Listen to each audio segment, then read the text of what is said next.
You're listening to a Roddenberry podcast. Now it's time to say goodbye to our space family. DISCOVERY, because we like you. It's Monday at 7 Pacific, 10 Eastern. You're there and we're here, and that can only mean it's Mission Log Live. I'm John Champion. And I'm Holly Amos. Tonight, partying is such sweet sorrow, but we're gluttons for that kind of thing. We're wrapping up the run of Star Trek Discovery, and we want your thoughts. So click the Zoom link or give us a call, 669-900-6833. Earl is here patiently holding down the Earl Green Room, so why not make his night and give him a call? Again, you can click the Zoom link or you can give us a call, 669-900-6833. Yeah, you said it. And by the way, I was just about to refer to the chat, but I was going to ask you. You got the opening bit, and David did too. And he said, "John, that was a very animated opening." I was a Mickey Mouse Club fan when I was a kid, so of course you were. But wait, original or the '90s version? No, the '90s version, which is why I became an NSYNC fan when I was in my teens, because two of the members of NSYNC were on the Mickey Mouse Club. Of course. Of course they were. Yeah. And by the way, before we go into the chat, real quick, I do want to ask you about your shirt, because normally you have a Trek-themed t-shirt on, but tonight... Get ready for Rush Hour. Guys, it's the 30th anniversary of my favorite movie of all time. See, June 10th. You can't really see it. It's down there, though. June 10th. Very good. Came out 1994. My parents were exposed to watching it all day, every day, the summer that it came out. That's awesome. All day, yeah. Every day. Nice. Yeah. Well, so funny story, for my dad's birthday many years ago, when I had first moved into Los Angeles and started working for the Star Trek franchise, I took my parents to the archive, which I was working at the time.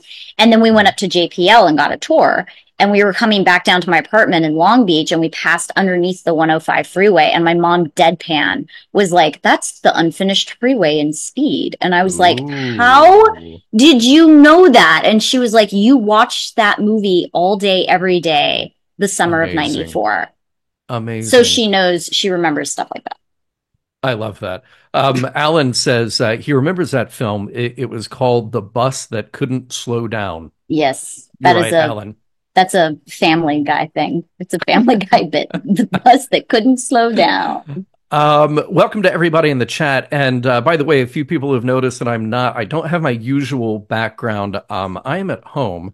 I am a bit under the weather and have been the last few days. So I've been kind of going in and out of consciousness, like just getting up, laying on the couch most of the day. So today I'm going to do what we always do, which is rely on you, the audience, to make the show go. We're like, well, I'm not going to speak for Holly. I'm like the Pac-Led of the show.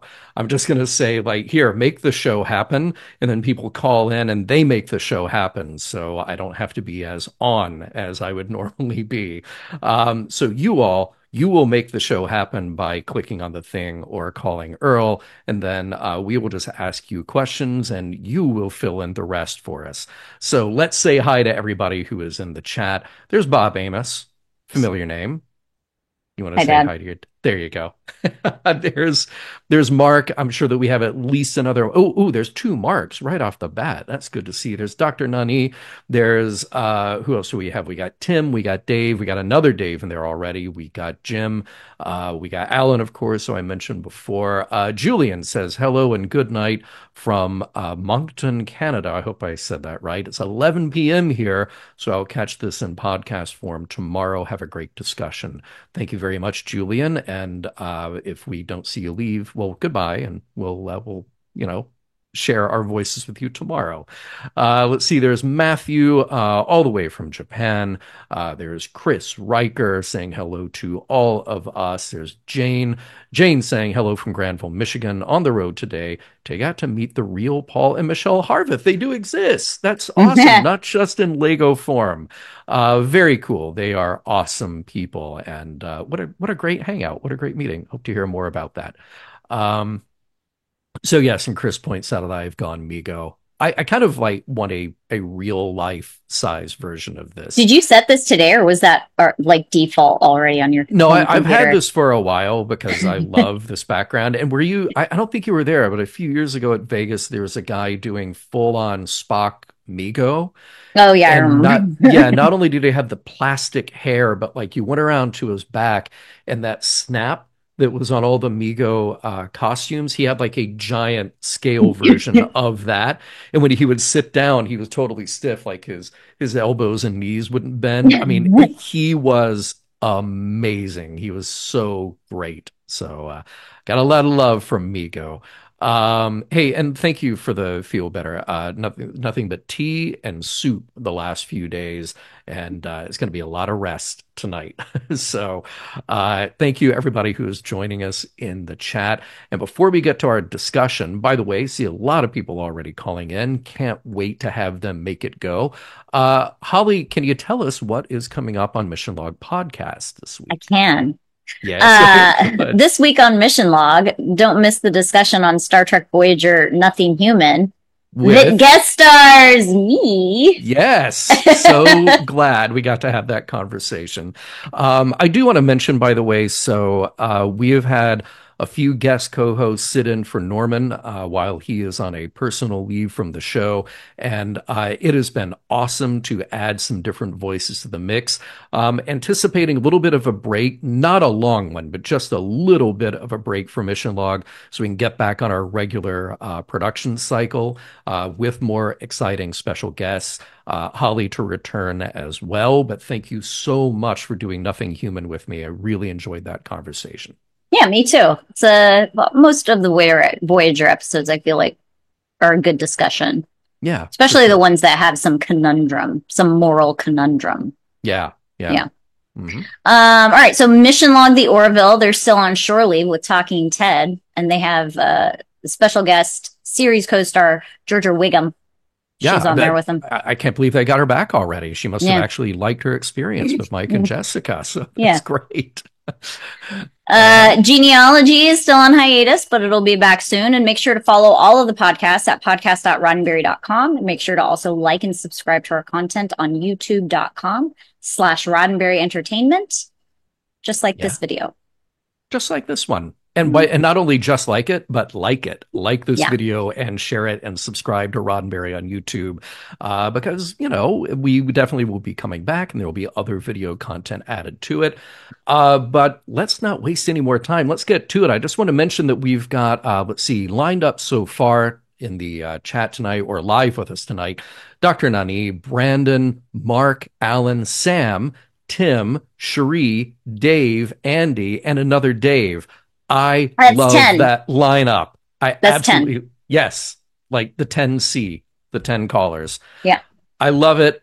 I'm so happy to talk to all of you tonight. So let's get our first caller in the room, bringing over from the Hollywood Squares layout that I'm sure Earl has got going in the Earl Green room. Earl, if you were ready to send over Dr. Nani, then send her over. Send in the doctor because I need one. John Cooley's here in the chat. Oh, right on. Very cool. Hi, Cooley. We're waiting for Dr. Nani to come over. Let's see here. I think Earl has got his hands full. I think he's got a lot of people in the room. So Carlos recommending to me, by the way, Hispanic chicken soup with lots of lime. I love that. That's why I had Thai soup tonight, was to get that hit of acid. Yesterday it was Cantor's. BC knows what I'm talking about. Got that Cantor's chicken soup. So, yeah. By the way, Dave Taylor saying, looking forward to hearing Holly's thoughts on Nothing Human. There you go. John Cooley saying about this behind me, my favorite Star Trek set. You are not wrong, John. You are not wrong at all. All right. Well, we've got Nani in the chat now. So let's say hi to the doctor. Nani, how are you doing tonight? Hi. I'm doing okay. A little sad that Discovery's done. A little sad for other things too, but I'll get there eventually. Okay. Well, I mean, let's kick things right off then, because you say you're a little sad to see Discovery, and this is the first series that we have had canceled. I mean, we knew that Picard was only running 3 seasons. That was kind of built into the format, right? So we knew that was happening. This is the first one that we've had canceled, probably maybe prematurely. But Discovery ran since 2017, and even those are shorter seasons, they're spread out. So I feel like we've had a lot of years with Discovery. Let's talk a little bit about that legacy. I mean, what was it about Discovery that spoke to you, and what will be hard for you to say goodbye to? Well, one of the things I liked about Discovery was that it didn't start off with the lead being the captain. I mean, I realize that Mhm. eventually changed, but it was kind of nice that we were focusing on someone who was considerably more flawed and Mhm. human seeming in that sense. And I think as it kept going and Burnham becomes captain, you see that you can be a strong leader and still have emotions and feelings and all of that, and it's not contradictory, which a lot of people think it is. Can I ask you a little bit about that? Because I feel like one of the things that Discovery, just by the nature of how it was produced, we know that there's a lot of behind the scenes stuff that one way or another affects what we see on the other end. People change, producers change, showrunners change. The things that you're describing are the things that I was really excited about in the beginning. That we had a lead character who was not a captain. We had a lead character who was human but not raised human. I feel like we didn't get enough of that. I wonder if you feel the same way, or could you have seen, or would you have enjoyed this show going in a different direction where maybe she doesn't ascend as quickly as she does. I guess I'm kind of waiting for all the things that fill in between seasons where we're still struggling with a human being raised Vulcan. We're still struggling with an insubordinate officer who is maybe not captain material. Or do we already get enough of that in Lower Decks? Well, I don't know. I do think the redemption arc was nice, and maybe if it had gone on more seasons, they could have slowed that down, which makes me wonder if maybe this was all, it was planned sooner rather than later that it was going to. Um, okay, sorry, There's a cute baby, child. distracted. Yeah. I get distracted with cute babies. We have a Um, very special guest coming on next. Yeah. Preview. That was a preview. yes, but it's it, I mean, maybe they knew that they were going to cancel it, so they needed her to have the redemption arc happen faster. Mhm. But I do wish that they had spent a little bit more time going back to the Vulcan raising, kind of thing, because it was basically there season one, I think a little bit season two when you see Spock, and then it kind of wasn't there anymore, and that Yeah. was a little sad. So I would have liked to see more of that. I I think there was oh, sorry, go ahead, Holly. I'm I sorry. was just one of the questions that I was thinking about was I don't know how many people remember because it was this was 2017 Hmm. it premiered and CBS had announced it many months prior.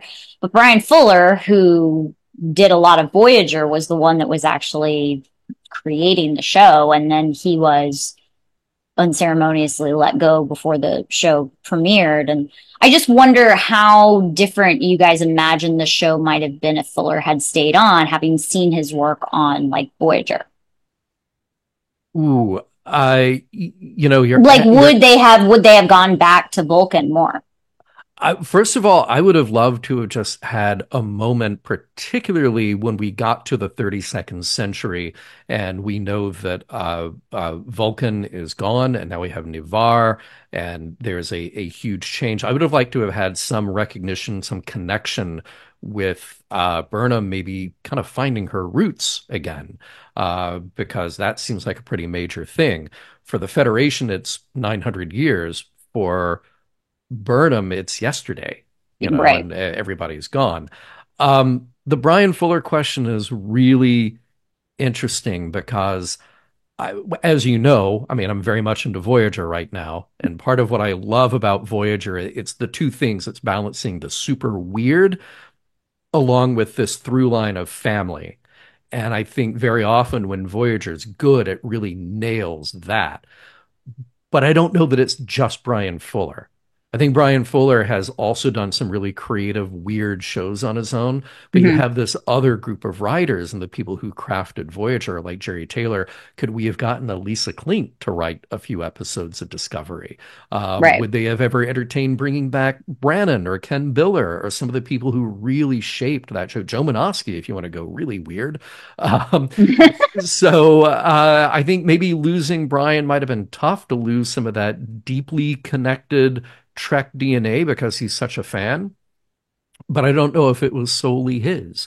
So that's a great hypothetical, and maybe one day he can talk I at mean, we'll length never about know that. unless we can Yeah, go to the alternate universe where he stayed on. yeah, exactly, exactly. Nani, any other thoughts tonight before we Well, meet our next special the guest? the only other thing, one of the themes that I kind of liked with the last season, especially, was the realization that sometimes to be successful, you have to be flexible. Or I guess maybe the way to say it is that it's good to be flexible because it helps you to be more successful. And Uh, I realized that I actually learned that skill back in grad school from my advisor, Dave Watson, who would he would always tell me it's important to plan. So he'd have me do the lesson plan for the class, and then it'd be like half an hour before class, and he'd be like, "Oh, I've been writing all morning, so I'm tired. I'm going to go home. You teach the class." And so I now have half an hour to be prepared to teach. But he taught me how to wing it, which has been an mm, incredibly important skill ever since. The number of times I've been told, "Oh, didn't anyone tell you you're teaching today, or you're leading a discussion?" I'm like, "Okay, on what? Could somebody tell me what? Just so I can be prepared." And the reason that it's kind of really in my mind right now is that I just got back earlier today from Dr. Watson's celebration of life. He uh, passed away in May. I only found out about oh my it though gosh. a couple of days ago, but just in time to be able to make it over for the service yesterday. And so there were just a lot of sharing a lot of memories. And I know I never got a chance to tell him that I was Dr. Nani on Mission Log Live. I hadn't talked to him in the last few months. And he would have been so proud because he loved whenever we brought psychology kind of into the real world, for lack of a better phrase. Mm. And so I know he would have been thrilled that I was doing this. Yeah, so I've Oh, been nostalgic and going through waves of grief, and thankfully got through this without crying and, eyeliner running and all of that, because that has been happening. it's very So, lovely. Yes. All right. Well, so thank this you is all so for Uncle much. Dave. Excellent. Well, yeah. Thank you for that. And thank you to Uncle Dave. There we are. All right. Well, cheers, Nani. Thank you. And we will catch you next time. Okay. Yeah, sounds Take good. care. All right. Have a Thanks, good one. Sunny. Feel better. Bye Bye, bye. Holly. Thank you very much. Well, I feel like we had to get our next caller in right away because we have a very special guest. Elliot, He's here. He's here this week. Yes. he is. I'm on captain duty this week for this hour, and yeah, apologies to Dr. Nani for him just interrupting. Yeah, Well, and cutting clearly in. he had something to say. I mean, Clearly there he's was something very important on his he's mind. very well behaved though. Mhm. He is right now, and we're hoping it You stays always that way. say that, but like he's never like having a meltdown that we've ever seen. No meltdowns. He does like to pretend he's a pterodactyl though sometimes, and it's very loud. But that's kind of but cool. that is kind of cool. Yeah, he just the sounds that just emanate every so often from the other side of the room, or You should dress him as a pterodactyl for Halloween. I think that actually is a great idea. I kind of feel like it would be really great to, I've got these little onesies. I love it. The command one has 4 pips for captains. I really want an admiral one for when he's being difficult. Like So you could be a when he's Badmiral, of problematic. course. Yeah. I'll be like, Yeah. all right, let's get the Badmiral onesie. Um, but I don't think he Oh, needed too often.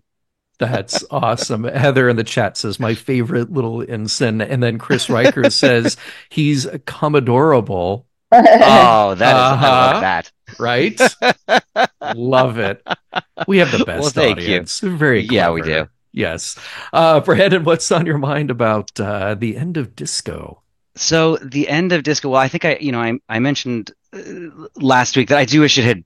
I kind of wish it had one more season. I felt like it disco kind of started with I think a weird hand dealt to it because it kind of had to breathe life into Star Trek for the first time in a very, very, very long time. Had to get new fans, old fans, and keep everybody interested. And I think that overall, I mean, I thought it was a good show. I certainly had my gripes throughout its run. But I think that, I mean, we have to thank it for really bringing Trek back. We have to thank it for Strange New Worlds, and for trying new things. I mean, to really, I don't love the full serialization, but it tried it, and I think that was pretty bold. And I like that each season, if they were going to do serialization, each season wasn't just an infuriating cliffhanger that didn't. Yeah, I agree. Thank you. That wasn't just a cliffhanger that didn't actually allow anything to be wrapped up, but rather said, "Hey, we did this arc. This arc is done. Here's there's still more, except in the case of this season, and."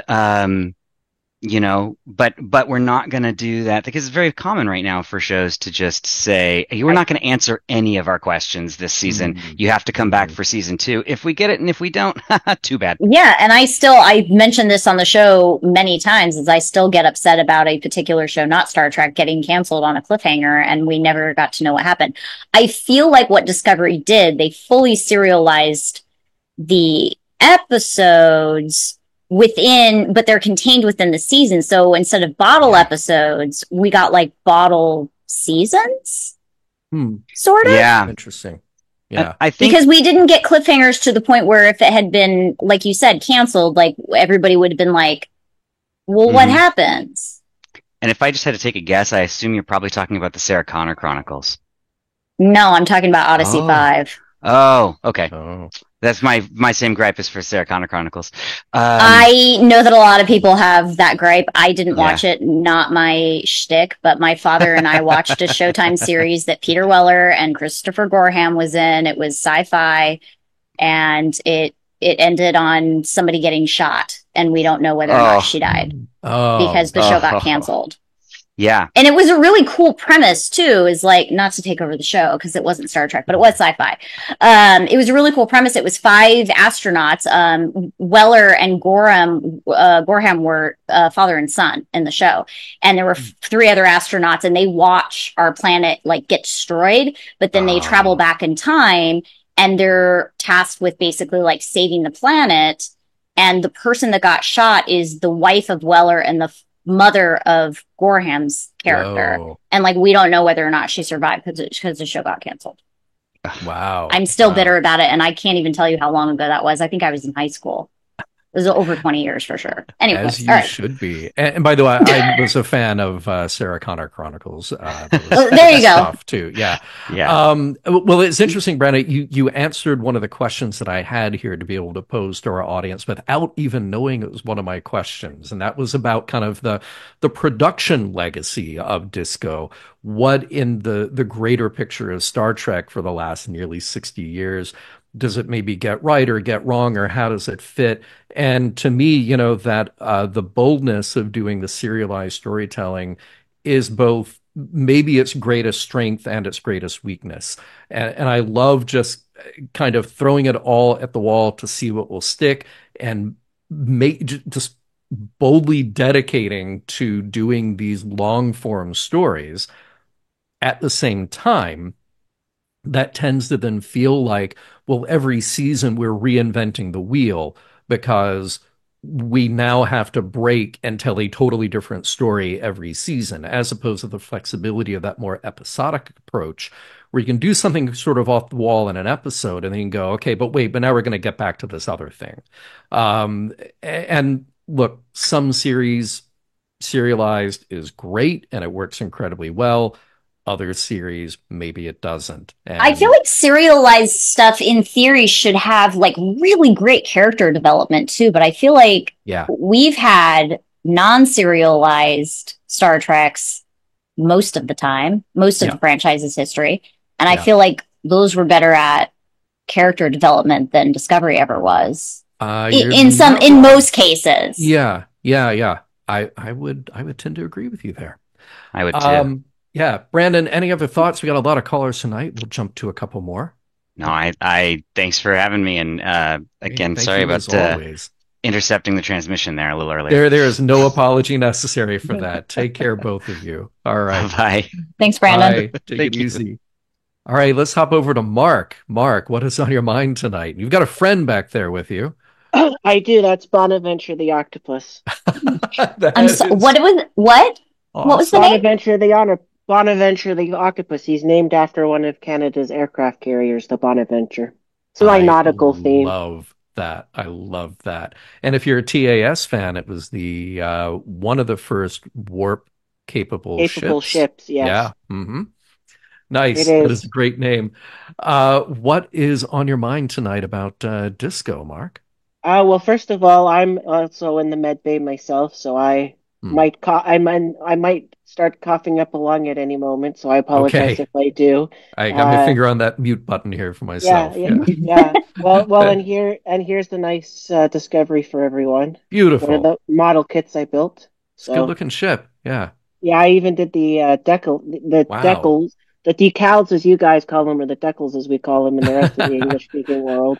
But what I wanted to talk about was that I think Discovery, to me, I can't speak to season 3 and 4 because I haven't watched those. I've watched 1, 2, and this season, but I very much have a feeling that some of it goes along to the stages of grief, the 5 stages of grief. Mm-hmm. Final season's acceptance, where everybody's finally moved on and they're doing great things. I very much feel like season 1 is the anger, especially after causing the war for Michael, and you see that character growth from them, and then some of the other actions as well. You're doing that, and I think that's a connection that to me, for at least 3 of the seasons, you can see a little bit, because they do eventually get to that acceptance of where they become their better selves. And for this season, particularly the time jump episode, really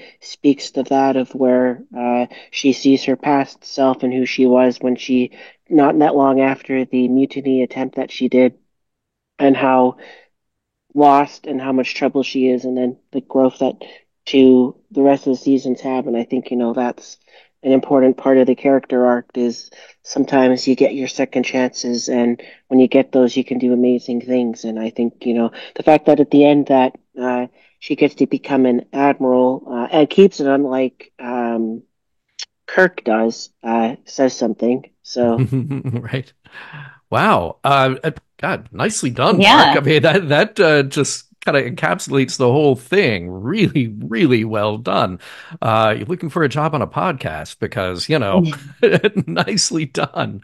Well, I used to co-host a movie podcast with a bunch of people, so I would pick apart things. So I do have a little experience. Okay, very good. And by the way, we're not quite going to do the break yet, but you have been hosting Bondatory in the Mission Log Discord, and I really appreciate that.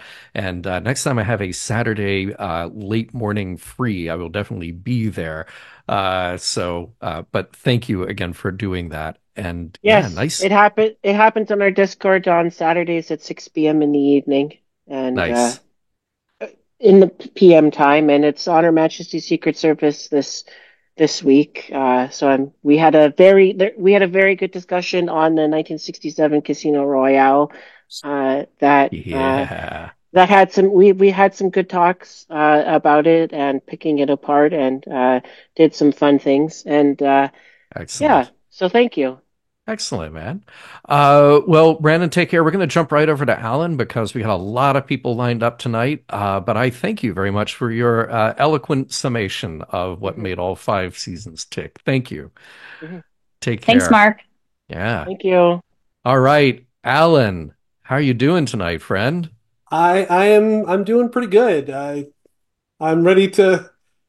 Wow, that was very eloquent, and I'm going to do something that's probably not that, but that's okay. I don't believe you, but now you're on, so you got to do it.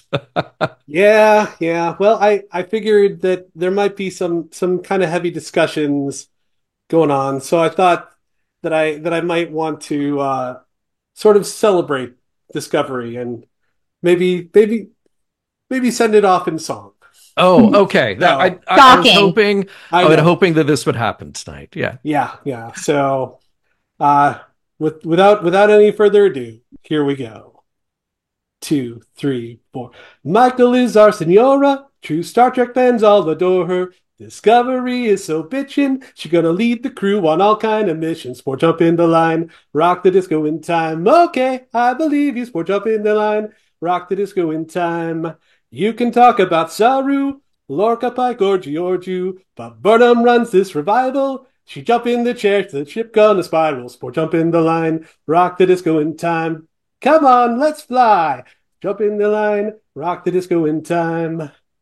Discovery's a sensation. They brought back the Federation. Inside the ship is humongous, and it gets place to place on some kind of fungus. Sport jump in the line, rock the disco in time. Sport jump in the line, rock the disco in chime. Black alert, child. Now Zora's off of Calypso, but first she's got to go retro. Don't seem to be any reason. It's too bad we didn't get one more season. Shake, shake, shake, it's Zora. Shake the Starfleet line. Warp, warp, warp, it's Zora. Warp it all the time. Warp, warp, warp, it's Zora. Wow. Oh my God. Alan. Okay. You've done John and I were trying to be quiet. Yeah. You've done so many great songs that this is one of the ones that I want like a fully produced version. I would love to. We'll have to figure out a way to make that happen. Yeah. Incredible. My God. Wow. The thing is, and you're getting a lot of praise in the chat, by the way. So yeah, you might be thinking, why Belafonte? Because it worked. It works, and I have this thing where I like it when I can leave something alone in the song when I make a parody like this. Mm-hmm. And it's really the only thing that I could think of that had Calypso in it. Yeah. Oh. There you go. That's it. Wow. Yeah.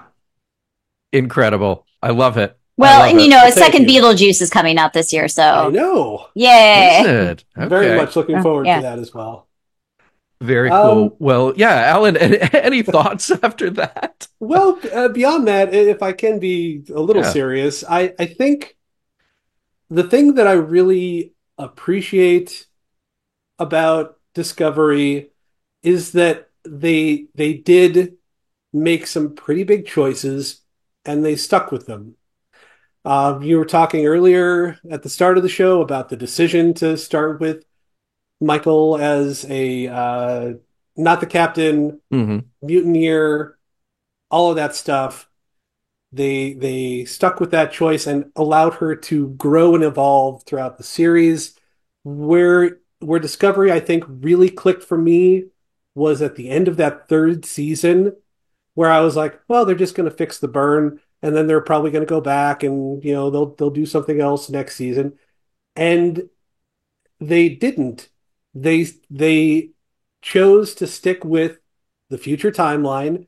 They didn't retcon it. They didn't say, well, we don't want to set the precedent that this is absolutely what happens in Star Trek, so we're going to unwind the clock and set it back to some previous state. No, they stuck with it and they made it work. And definitely Michael had her growth arc over the course of the series. Saru had his chance to really grow and become such a fascinating character. We saw the evolution of Culber and Stamets and Adira growing to become a family. All of these things. It's just that's kind of like, I guess that's the serious legacy takeaway for me. I love that. Well, question for the two of you: who do you think got the best character arc over the series? Saru. Yeah, Alan. I think I kind of agree. Yeah.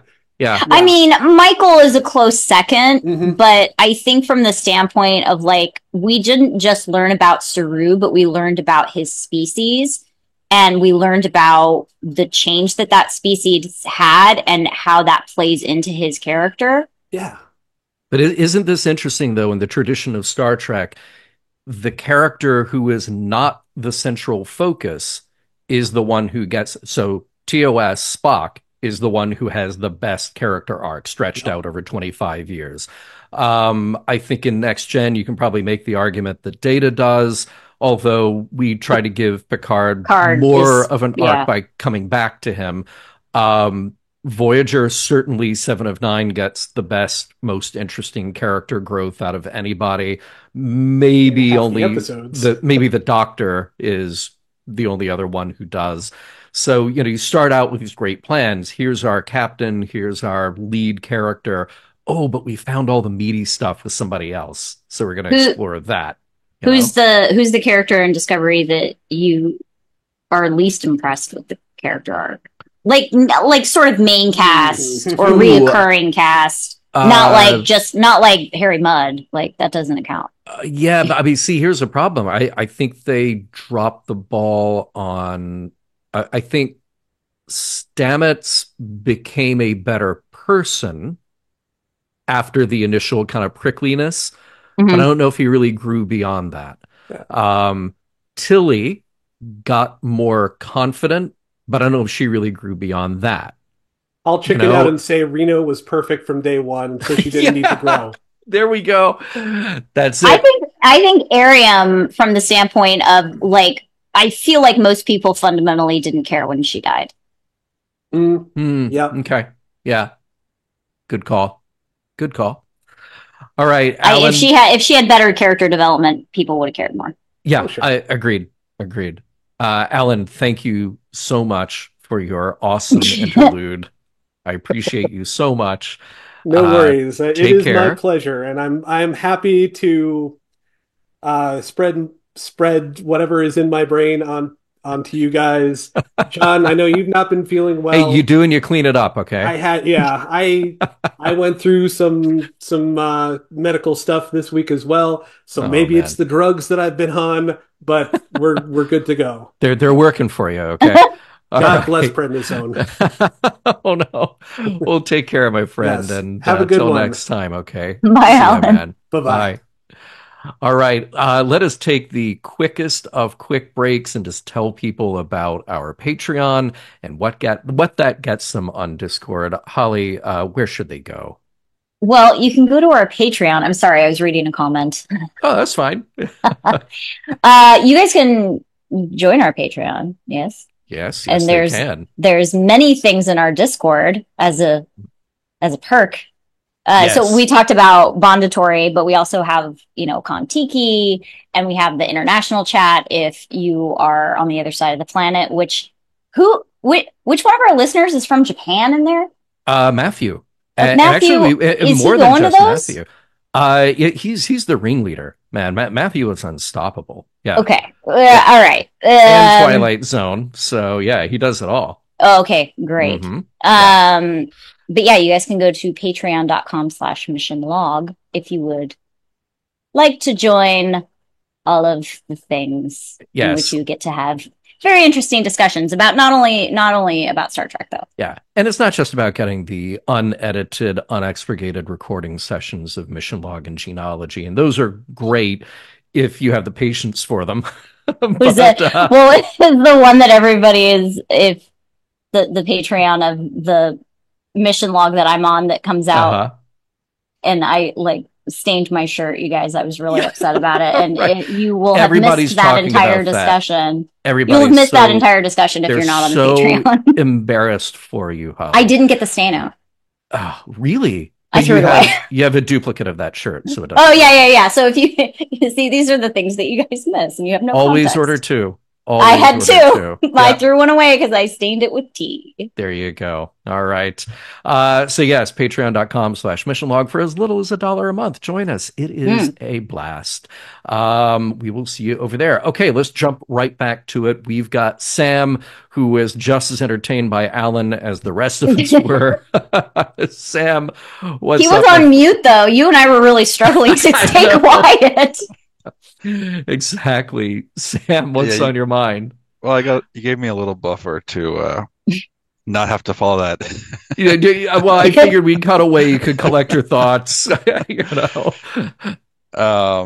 Yeah, because I just on I guess as the whole series, yeah, it's still the one that started this whole new era. So, it's kind of sad to see it go. But specifically, I think it got better with time. I think that the last season was my favorite story, and I think this season was the best executed, where it was just fun to watch every episode. I didn't feel like, even though there was a goal for the end of this season, every episode had its own um, thing to chew on. That was much better done than the rest of them. So, like, the balance between serialization and episodic, I think they nailed it this season Yeah. compared to the last one. So I think that it's too bad that that they couldn't get one more, because I feel like they are, at their best at the moment.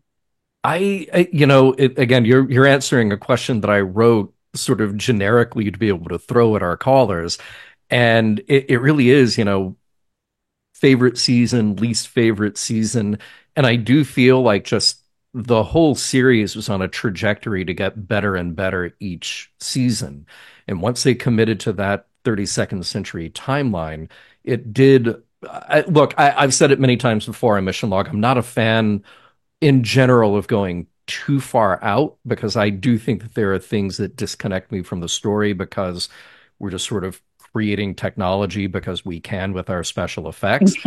But well, I mean, really, but the storytelling was really cool. And I loved the payoff of last season. I think that final episode, the 10C, is just one of the best Trek episodes in general.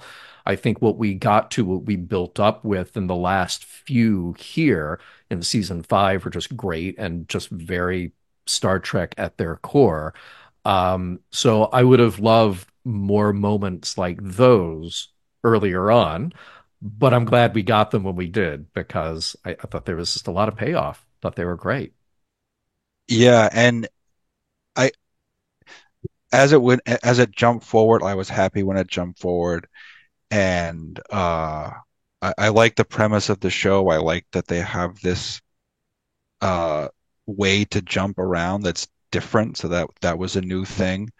As far as the tech in the 32nd century, my favorite part is the transporters that they all just have on their comm badge. I do think that's cool. I know Okay, it's too easy for everything, but it's still cool. I found myself, maybe it's just from like not sleeping well the last few days and taking cold medicine and stuff, but that was one of those things that I think about 1 o'clock in the morning. I sat up thinking about, wait a minute. So they have an infinite amount of energy in these badges, but the badges know where they're going. So it's a complex AI deciding where they're going to go, because it's listening to what they're saying and or thinking about where they want to go. Like it was. It's Alexa. Oh, yeah, but I tripped mine off. You triggered it. Shh. Alexa, order Holly 3 dozen granola bars. She can't hear you. I'm wearing headphones. Oh, that's right. Damn. She can hear me. Well, it's a long tradition of Star Trek's technology with intuition, starting with the doors that only open at exactly the time that you're going to walk through them, not when you look like you're going to walk through them. They are actually walking through them. Intention intuitive doors. Yeah. Oh, I never thought of that. They're not like shopping doors that you walk past and you're not actually going inside and they still open. No, because if you're saying something dramatic, they wait until you finish the dramatic statement, then they open. That's, it's like on your iPhone, like Face ID needs attention awareness. So the doors on TOS and TNG definitely they have drama awareness. So they will only open when the time is right. Mm-hmm. And okay. and as happy as I was to like go to the future and kind of leave the prequel area behind, the time jump episode, definitely my favorite episode of the season. for all sorts of reasons. But it was a nostalgic view at its own show. I thought, hey, it's not referencing all the other Star Treks anymore. It has its own legacy. It can jump back and forth between. And you're like, then they did this thing. Here they did this thing. Yeah. I thought that was a very cool thing to put in this final season if they had to. It's sort of like the best flashback episode I've ever seen, because they actually get to walk around and there's like a whole thing to it. Totally agree. And that's the kind of thing that I would like to have seen in another series as well. Because now that they have this conceit, they can do, I dug that. Sam, any other thoughts tonight? We'll go to our next caller. No, just happy to come on. I didn't get it. This is the first time I'm caught up on Monday night, so glad to see you too. And nice. Let's get to the next one. Cheers, my friend. Take care. Thanks, Sam. Bye. All right. Be good. Tim. Wow. Tim having a spiritual moment, clearly with wrapping up season 5 of Disco. Tim, what's up? Hello, John. Hello, Holly. I thought what better way to celebrate the end of Star Trek Discovery than with beloved Star Trek Discovery character Sybok. Well done. Yeah, Thank you. Of course. It's good to be here. I really wanted to be here last week to talk about the last episode, but I'm glad I was able to be here tonight. I've been thinking a lot about the legacy of Discovery, and I think back to that first season, and I've always had this thought in my mind about how that season seemed to take a lot of cues from the first season of the Westworld TV show, with the nonlinear storytelling and the shocking violent twists and the withholding information from the audience, and even the format of the opening credits kind of mirrors that show. And for me, it was a little too modern, a little too edgy. I'm more of a traditionalist when it comes to my Star Trek. So they rebooted it for season 2. That felt a little more traditional. They rebooted it again for season 3. And really where I come to on it is this is a show with an ensemble that was never really about the ensemble. This is the journey of Michael Burnham. It is the discovery, if you will, of who she is. And if you are a Stamets fan or a Tilly fan or an Adira fan, you can't possibly be satisfied with the growth, the minimal growth we experienced from those characters. Saru, I think, as you all pointed out, had a pretty good arc over the course of the series. But this show is the journey of Michael Burnham, and I think if you accept it as that, it's a very successful show. I made a list of everything she was and represented over the course of the show, and it's kind of astonishing. She's a human and a Vulcan. She's a mutineer, a courier, a science officer, a first officer, a captain, an admiral. She's a daughter. She's a sister, a mother, a wife, a Red Angel. She's a burn solver. I invented that term. They don't actually call her that in the show. You're going to need one in about 900 years. So yeah. She resurrected the Federation effectively, and in the last episode, she is granted the power of God. So I think.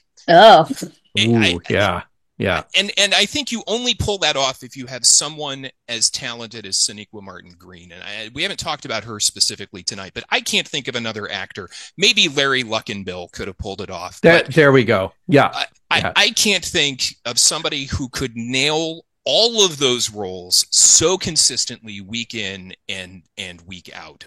And so I'm very grateful that they cast her and that she was our lead and taking us through that journey. So, I mean, I'd argue Jeffrey Combs, but he's always a different character. Ooh, yeah. He's never the same character. So he could play all of those things, but in different guises. But in different forms. Yeah. Correct. Mm-hmm. Agreed. No, it's really interesting you're saying that, because I kind of had a similar thought again in a fitful haze, trying to think of which cast really felt truly like ensembles versus a lead and other supporting characters who kind of were in their orbit. And I feel like TOS, by nature of being a show made in the mid 60s, really had the intention of your series lead, and they got lucky with the kind of the second tier with Spock and McCoy, but we didn't really get to know those other characters until much later, in particular in the movies. It really takes a while. It really takes until that TNG era, TNG DS9 Voyager, where I feel like we nailed what it means to be an ensemble. Maybe because we got the right amount of episodes, we got enough variety in those episodes that it was the sweet spot to really develop and explore all those others. Now I feel like Star Trek landed back in a place where, you know, I feel like Discovery has a lot of strengths, but it kind of goes back to this thing where you have a central lead and everybody is kind of in their orbit. Whereas, say, Lower Decks, we also have our lead, but I feel like we've gotten a lot of quality growth out of most of those other characters. Strange New Worlds, I would argue, there's one that looks like it was made in the 60s, but you're getting a lot of that growth from those other characters by design, you know? So that quality of ensemble interaction kind of comes and goes over the years. Agreed. I think we were used to a certain kind of storytelling in Star Trek. With TNG and DS9 and Voyager and even Enterprise to a minimal extent, we had true ensemble storytelling. You know, entire episodes devoted to a single character, and maybe Picard pops in and says "allo" or engage or whatever it was Picard said. I think he was famous for saying "allo." Yeah, he was. Yes, yeah. And this is just a different thing, and you know, I'll always be grateful to Discovery for, you know, being the springboard from which we got Strange New Worlds and Lower Decks and Prodigy and Picard and all the shows that are to come. Will I miss Discovery? But it was great seeing a show. It was great seeing money spent on televised Star Trek. Yeah, for real. Just for the first time, actual dollars being spent to make that show look spectacular. Right, because I mean, it's I don't think anybody can argue that the show was not very pretty. It was a beautiful show, and cinematically it's gorgeous. So I don't think that anybody can be like, oh, it's not very well put together. Phenomenal production, week in and week out, and costuming, music, direction, all of it top tier, and that was always terrific to see. So, well said, Tim. Really appreciate it. We're gonna jump because we've got let's see here, Cherie, Dave, Andy, and David standing by. So we're gonna get to everybody tonight. Might run a few minutes long, but bear with us. I love all these comments, and Tim, always a pleasure. Take care. Thanks much. Bye-bye. Till next time. Thanks. Bye-bye. All right, Cherie, what's happening tonight? What are your thoughts? How's it going?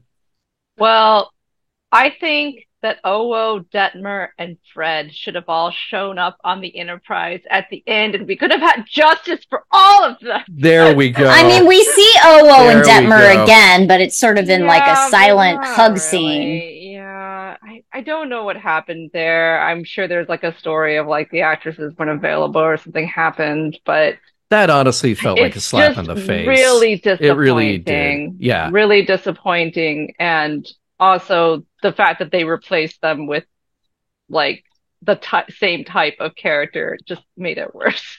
Yeah, that was weird. So I think would have been great if they just like come in and seen those other two characters sitting in their chairs and been like, move.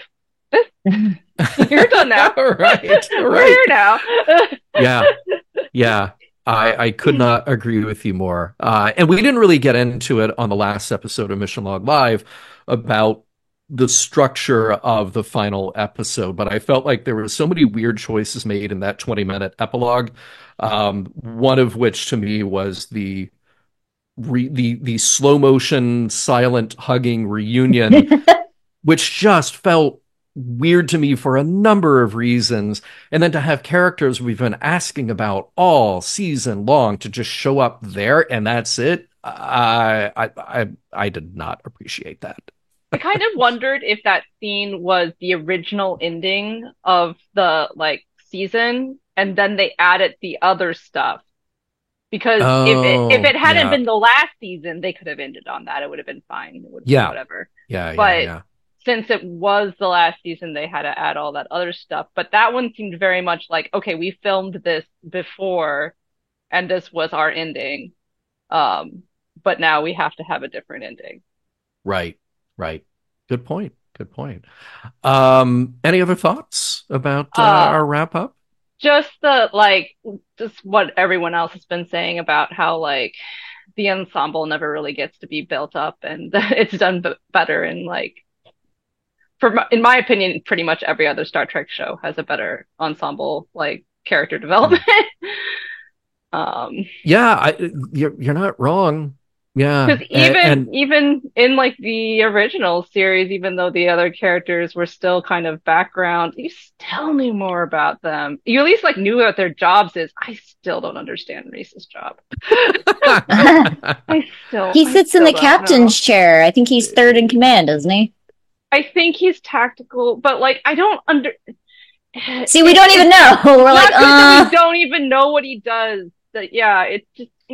But see, that's one of the weird pacing things about doing season-long arcs is that, okay, I feel like in TOS, even if you could take these kind of second and third tier characters, develop them a bit, because you have the luxury of time, you should also feel like you have the luxury of time with a season-long arc, because you could go do other things. You could spend a day with somebody else, and it would be all right. But right. I feel like there are all these stretched out things that felt like the mystery box, or we've just got to, we have to obfuscate enough. And then you get down to the last 3 episodes, like, oh, no, wait a minute. We got to cram all the story in now to wrap up everything that we haven't done yet. So it's a weird use of that time where it feels like they should have the time. And I actually disagree that it was because it was supposed to be like just the Michael's story, because I feel like that's to the detriment of her story, because her story is supposed to be all about connection. How do you connect with people who don't have personality? Who are not there, right? Yeah, that's really true. And they're just literally not around in that final season. Yeah, that's a good point. Yeah. I like your analysis, Cherie. I always do. Yeah. Any other final thoughts before we say hi to Dave? Despite all my complaints, I am still sad that instead of being able to work through its problems, Discovery is just being canceled.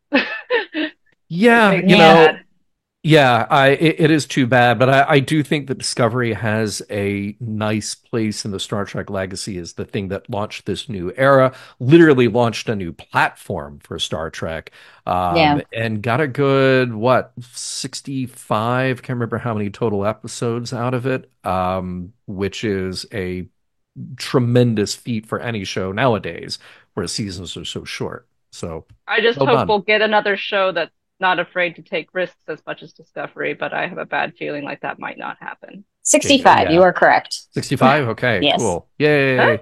65. 65 episodes. Yeah. Oh, okay. Yeah. All right. Cherie, thank you so much. Take care. Have a great one. Thank you. Bye. All right. Bye. By the way, Scott Paul mentioning in the chat, don't forget Kenneth Mitchell. I would say that he is an absolutely indelible part of Discovery's history. So thank you for mentioning Ken. Dave, welcome to the show. Borg. Hi, thanks. Porg in tow. Good to see you. As always, he's always with me. Good to see you both as well. I'm getting more and more used to the kind of the format here of being on the show. It's a lot of fun. Excellent. I appreciate it. And I would love to have all different voices here joining us. So what's on your mind? Wonderful. Well, I was looking back over the season, the season and the series. A lot of good points made by a lot of people on the show, things I'd already been thinking about bringing up. One thing that I looked back over this, this series, Discovery, from when I first started watching it. I was watching it kind of in a vacuum, and then discovered this community along the way. But I look back over the kind of the series and think of there were positives and there were negatives. But I think one of the real positives of Discovery was the acting, and I think along with that, the directing. I think back to some really powerful acting moments in the series. The one in particular that stands out to me is the one with Burnham and Saru in his quarters when he thought he was going to be ending his life. Do you remember that one? And was that in season 3 or 4? Is that right? You know, he I thought think he it's was in dying. Yeah. Yeah. Yeah. I think it's Yeah. in 3. Yeah. And it was when I think he was metamorphizing. I should watch it again. But that just really affected me at the time. It was very powerful acting. And I was thinking about whether you guys think this is maybe one of the strongest acted Star Trek series ever. Yeah, that's a good point, because when this show came out, we're more than 10 years past the end of Enterprise.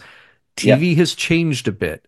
Yeah. Yes. Between the end of Enterprise and the start of Discovery, you have this second golden age of TV and shows like Mad Men and Game of Thrones, that really have a heavy emphasis on character depth and I would say a bit more artistic flexibility with its characters, with its style. I think Discovery took advantage of that. I would have liked to have seen that taken advantage of more with other characters, because there are other moments that really stand out to me like that. Culber having his quasi-spiritual kind of moment of awe with the universe, I thought was so meaty and wonderful, and not all of our Star Trek characters get to express that kind of thing. I wish we got more, and I wish it hadn't just sort of wound up with like, now I'm better at intuition, so I'm going to give you some advice and you should take it, But yeah, I do think that's quite well said, that we probably got the most depth in character acting out of Michael Burnham. As somebody said, Sonequa Martin Green just brought it week after week after week. That can't help but be part of Discovery's legacy. Yeah, well said. And my God, Doug Jones just had so many great moments over those years. Yeah, and to act through all those prosthetics, he's an amazing talent.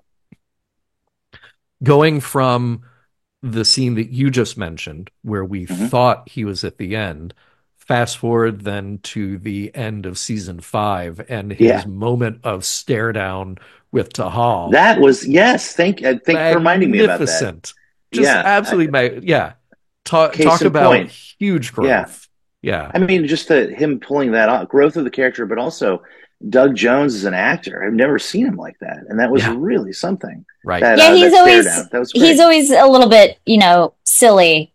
I feel like, which he's great at, but to give him something that he can be angry about and challenge somebody was great. And then he was bluffing. I think he was. I wouldn't want to play poker with him. Action Saru. It's pretty good. Right. Well said, Dave. Any other thoughts tonight before we say goodbye? Oh, I think Dave froze. Oh no. We're freezing a little bit. Freezing a little bit. All right, Dave, if we lost you, I think I'm coming in and out, so I'll sign off. All right, take care, Dave. Till next time. Dave. Be good. All right. I don't know if it's fully Dave. I feel like I froze a little bit too. Oh, okay. Well, let's say hi to Andy. Haven't talked in a while. Andy, how are you? Good to see you. Welcome. Thank you. Yeah, it's been a little while. Yeah. But I had to be here for this. We got you here for this. And what are your thoughts as we say goodbye to Discovery? It was surprisingly bittersweet, actually, because it's not my favorite of the new shows, but with the ending, there was just a lot of love there. You could feel it from all the actors, everyone in production. They really loved the show, and you could feel that they care. And that was nice. Yeah. It was a nice note to end on. Yeah, it's one of those rare shows where, and I know that Star Trek has been lucky about having its own ending kind of plotted out since Next Gen. But these days when shows, particularly streaming shows, they get made, they get sent out there, and you don't really know, like, is it coming back? Is it not coming back? Did it actually get canceled? You go to IMDb, you look up a show, and it'll have like show title, and then, 2018 through question mark. but they haven't made a show since 2019. And you're like, are they actually going to get the send-off that they deserve? Discovery feels finished. It feels like they got everything out. And I agree with you.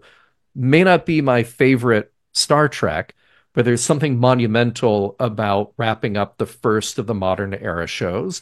And for us, for what we do, this is the first time that we have welcomed and said goodbye to a show in real time on Mission Log.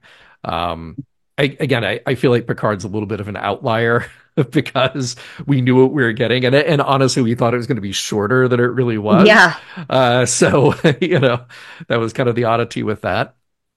But let me ask you this: do you think or expect or hope or not really care if there is more to the Discovery story to be told in some form or another? I mean, I think I liked the last two seasons more than the start of the show. So, if it gets even better, I wouldn't mind seeing more Discovery. But like, if Starfleet Academy is its completely separate thing, that would be okay too. I mean, it would be a little weird not to see Tilly. Yeah. But yeah, I mean, I feel like there's kind of an open door there. And I also wonder, now that we have a character like Kovich, aka Daniels, I hate it when Star Trek is too heavy-handed with its own internal references. But the very idea that you could take a character like this and just sort of like gently reintroduce him somewhere and allow the audience to make the connection in their minds, I'd be totally fine with that. So you don't have to have like Discovery spore jump into another era in another Star Trek story, but you sure can have Daniels.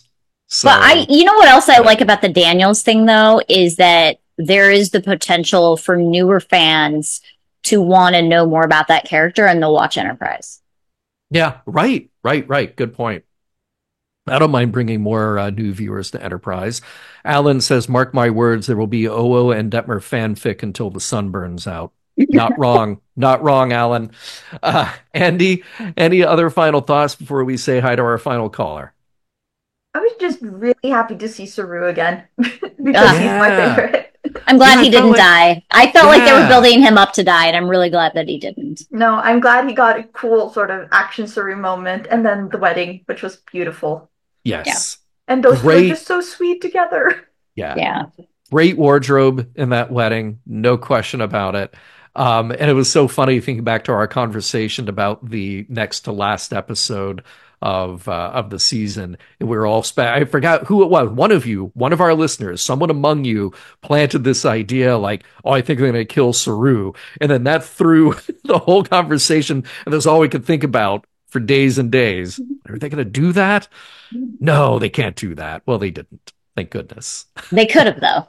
They could have. All right. Well, I'm going to go take a little nap and then I'm going to work. Okay, Andy. Take care. Thanks, Andy. Have a good day at work. Cheers. Bye-bye. And finally, wrapping up our conversation tonight, all the way from the bridge of the Discovery.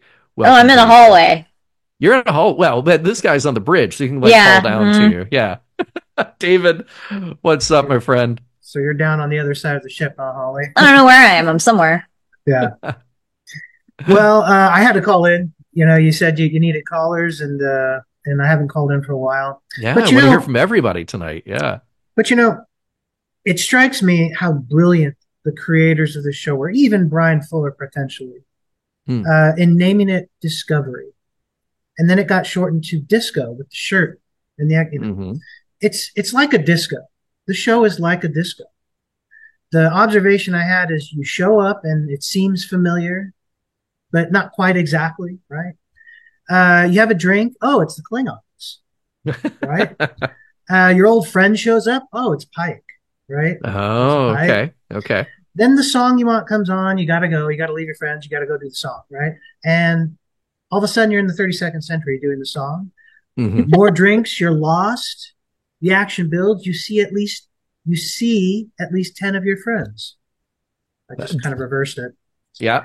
Yeah. You forget where you are. So 2 years goes by. Right? It's kind of like a blur. And then everything comes together. And after a short Uber ride home, you're left alone. Like so.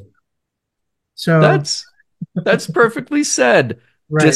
Discovery is the disco in that respect. Yeah. And I was glad that we actually got a disco scene in Discovery early on. That needed to happen. So they committed to the whole disco thing. But I love that. There's the familiarity. Wait, do we have a lighted dance floor though? I can't remember in that party scene. Do they have a lighted dance floor? I think they did have a lighted dance floor. Are you talking about lights above? But I don't know if they had a lighted dance floor. I'd have to rewatch that episode. I would have to too, yeah.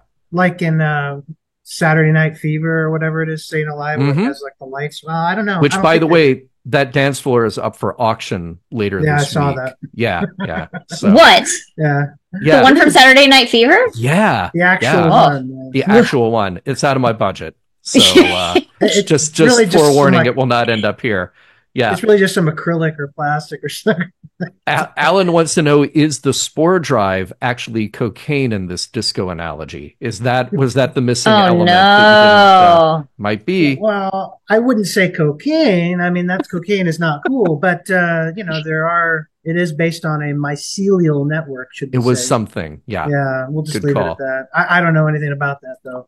But no, in all seriousness, I just wanted to leave on the thought of this. I've seen all the Star Trek and Strange New Worlds and all the new Star Trek, all the previous Star Trek. And this one just, when you look back on all the seasons, all the themes of connection and then isolation and then reconnection that keep cropping up. I don't know if it's a thing that particularly maybe Michelle Paradise was interested in because she kind of came in and did the last 3 seasons. Yeah. And then the whole addition of diversity just seems to me to be the most Star Trek that there is. There's a lot of great stories throughout DS9 and Voyager, but it just seems like we'll focus on the morals, meanings, and messages a lot, and I think this one had it. I so appreciate you saying that. Somebody in the chat, I think it was Mark a moment ago, asked if we would circle back around to disco in regular mission log. And the answer is yes. Eventually we will get there, and it'll be really interesting to re-examine this series, but doing the deep dive into the morals, meanings, messages. And I agree with you, David. There are things stylistically that I disagree with. There are creative choices that I disagree with, perhaps. But at the end of the day, Mission Log has a specific mission, and that is to discuss and analyze Star Trek for the morals, meanings, messages. This series has got them in spades. Sometimes it takes a circuitous route to get there. But I think ultimately the payoffs are really great when we land there. So I look forward to that. And hey, stick around because we'll get there eventually. David? Well, I was just going to say, for everybody wondering where we're going to see Owo or Detmer or all these people, just remember, it's another week. The disco's on again. Yes. See? Just a new disco. Just a new disco. Yeah. Take care, David. I really appreciate it. Disco analogies and all. Take care, and we will see you soon, okay? Be good, man. Bye. Holly, this is it. Yeah, I know. For our disco wrap up. Any other thoughts? Any note you didn't get to? No. Yeah. Sad to see it go, but I'm looking forward to what other Treks we might get. Yes, so. And there are more Treks coming. That is one great thing about Trek. It seems like there will always be more. So thank you again to everybody. Mission Log Live is produced by Roddenberry Entertainment. Technical production on Mission Log and Mission Log Live by the indefatigable Earl Green. Be sure to visit podcast.roddenberry.com for the latest from Roddenberry Podcasts. If you'd like to support Mission Log directly, give us a look at patreon.com/missionlog. Thank you again to our special Discovery guest co-host, Holly Amos. Thank you to everyone who joined us live or later. We look forward to seeing you all when Star Trek returns later this year.